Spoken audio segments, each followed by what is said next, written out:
Всем привет! В данном видеоролике я буду разбирать снова вселенную День Earth Survival, и главной темой этого видеоролика станет «Почему началась ядерная война?». Сначала мы разберем такой период истории, как «Холодная война».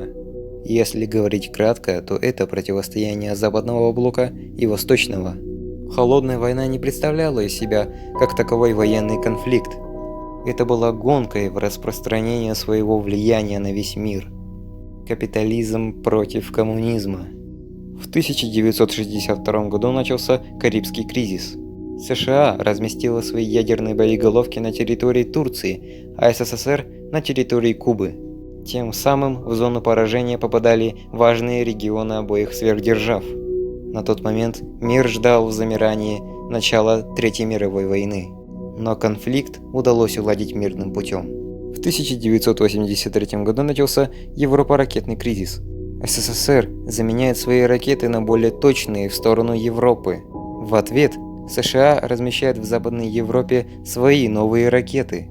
Ситуация снова накаляется. США решают раз и навсегда покончить с советской угрозой. ЦРУ дает заказ Георгию Нестерову на создание биологического оружия.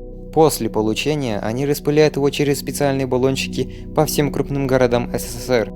Зараза начинает распространяться, умирают десятки миллионов людей. В 1984 году СССР терпел кризис, и мало этого, пришла эпидемия. ЦРУ недооценили своего малыша, и он начал распространяться из-за границы, а вскоре и начал шагать по всему миру. Тут-то и забили тревогу и решили провести так называемую очистку и разбомбить ядерными боеголовками СССР. Бомб не жалели, подверглись бомбардировкой даже деревни. Но вирус все равно начал распространяться. США начали бомбить Европу, Индия, Китайскую республику. Мир сошел с ума. Теперь все хотели только защитить себя. СССР ответил на бомбардировку и ответил им всем своим ядерным арсеналом по всем фронтам. Началась Третья мировая война, в которой не было победителей. Стоит еще сказать, что раньше был квест возмездия, в котором наш главный герой должен был дойти до Смоленска, запустить ядерные ракеты в Европу, а после пойти в Хабаровск и запустить их в Соединенные Штаты. Ну или не так. Говорится, куда-то в Европу или куда-то на Запад. Но мы и так знаем, какой курс у этих ракет. В Смоленске можно было получить статуэтку ядерной бомбы, которая давала 20% сопротивления радиации, а в Хабаровске – атомную батарею, из которой можно было себе захапать Теслу.